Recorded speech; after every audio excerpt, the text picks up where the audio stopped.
출시 후 1년이 되었을 땐 어떨까? 사실 이게 우리가 가장 찾는 메인이죠. 왜냐면 앞서 말했다시피 스마트폰을 구입하고 나서 최소한 새로운 스마트폰이 나오는 1년 뒤에 바꾸지 그전에는 그렇게 많지는 않으니까요. 게다가 새로운 핸드폰이 나오잖아요. 그럼 중고 시장의 매물이 엄청 많이 넘쳐요. 그 공급이 많아지니까 가격도 떨어지는 시기라서 좀 중요한 시기다. 아이폰부터 보자면 1년 후에도 역시 단가 보장을 할 수 없었습니다. 그러니까 이게 가격 방어가 잘 된다는 말도 이제는 진짜 옛날인 것 같아요. 14 시리즈는 정기종이 대략 한 35에서 48%까지 떨어지는 모습을 보였고 그나마 15 시리즈의 강가가 조금 덜했습니다. 대략 한 30에서 40% 강가된 모습을 볼 수 있었죠. 신기한 게 뭐냐면 1년 후에 봤을 때 14나 15나 프로나 프로맥스의 물량 중고에 나오는 그 매물들은 되게 많았거든요. 근데 플러스랑 기본은 진짜 찾기가 너무 어려웠어요. 그냥 거래 자체가 없어요. 거래 자체가. 기본형과 플러스는 전자기기를 엄청 많이 좋아하지 않는 층이 많을 수도 있고 그렇게 생각할 수도 있거든요. 제 주변을 보더라도. 근데 플러스는 진짜 씨가 말랐어요. 씨가 말랐어요. 그래서 만약 이제 중고로 팔고 갈아타는 것까지 고려한다면 플러스의 선택을 조금 피하는 게 좋다. 그럼 갤럭시는 어떨까? S 시리즈부터 보자면 S22의 경우 40에서 55%까지 중고가가 떨어졌습니다. 그래도 여기까지는 아이폰보다 갤럭시의 강가가 여전히 보이긴 했어요. 이때는 이제 GOS의 영향도 있어서인지 꽤 많이 떨어지는 모습을 보였고요. 갤럭시는 대략 1년 후에는 거의 한 반값 정도 수준으로 중고가가 많이 내려오기 때문에 이때 또 좋은 매물을 구하기도 좋은 시기이지 않을까 싶습니다. 근데 역시 문제는 폴더블이에요. 폴더블. 야, 1년이 지나도 단가가 엄청 많이 돼요.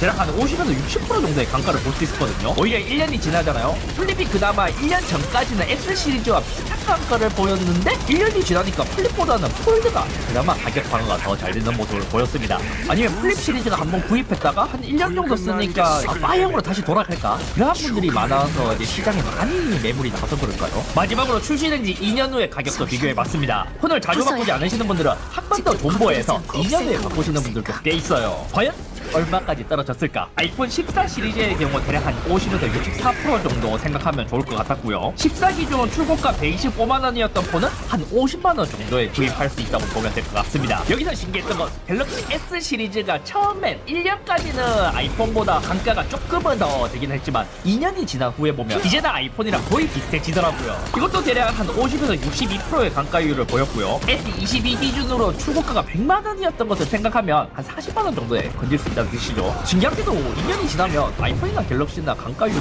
거의 비슷해요. 근데 또 어떻게 생각하면 그럴 수 있어요. 만약 여기서 판매할 목적이 아니라 2년 지난 폰을 플래그십을 저렴하게 스마트폰에 막 민감하지 않으신 분들도 그렇게 구입하시는 분들도 있단 말이에요. 근데 또 2년이 지난 스마트폰은 배터리 효율이 많이 떨어졌기 때문에 이제 교체하고 이제 쓰는 걸 추천드리는데 이때 보면 갤럭시의 배터리 교체 비용이 아이폰 배터리 교체 비용보다는 훨씬 더 저렴하기 때문에 경제적으로 봤을 때 갤럭시를 선택하는 게 더 좋을 수도 있습니다. 폴더블은 말할 것도 없어요. 2년이 지나니까 대략 플립도 그렇고 폴드도 그렇고 한 70%까지 떨어지는 모습을 볼 수 있었습니다. 플립4의 출고가가 대략 한 135만원인데 약 38만원이면 살 수 있고 폴드4의 출고가가 대략 200만원인데 65만원 정도에 구입할 수 있다는 뜻이죠. 자, 이제 종합적으로 보자면 아이폰의 경우 초기에 중고가 방어가 잘 되었지만 점차 갤럭시랑 비슷한 양상을 보였고 갤럭시는 초기에 중고가 방어가 덜하지만 결국 2년이 지난 시점에서는 아이폰과 비슷한 양상을 보였습니다. 폴더블은 확실히 중고가 방어에 아주 약한 모습을 보였고요. 한편으로 폴더블 가격이 비싸서 그런가 싶다가도 아이폰 프로맥스나 아이폰 프로 시리즈도 진짜 이게 말도 안 될 정도로 가격이 좀 비싸단 말이에요. 그래서 그 영향은 좀 적은 것 같고 생각해보면 출시 후 판매량이 낮아지면 사전 예약 후 빠르게 가격이 떨어진다는 점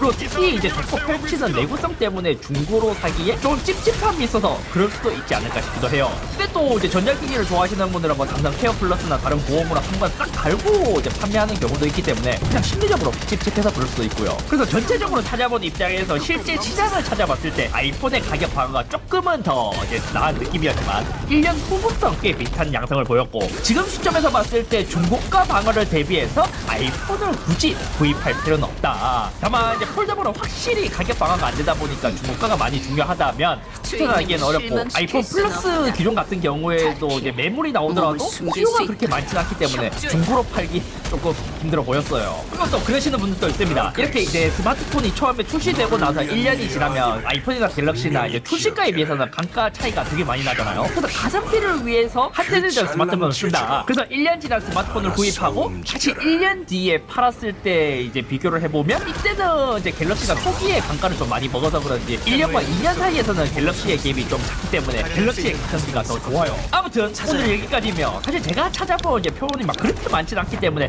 그냥 진짜 재미로만 한번 봐주시면 될 것 같고 원래 나온 폰들도 궁금해요. 아이폰 16도 한국이 1차 출시국이 되었을 때 이 강가율도 좀 궁금하고 또 폴드 SE 같은 이제 스페셜 에디션의 강가도 조금 궁금하고 확실히 아이폰의 가격 방어가 조금만 더 잘 되긴 하지만 예전만큼 막 엄청 잘 되는 건 아니다. 이런 거 찾아보는 것도 진짜 재밌네요.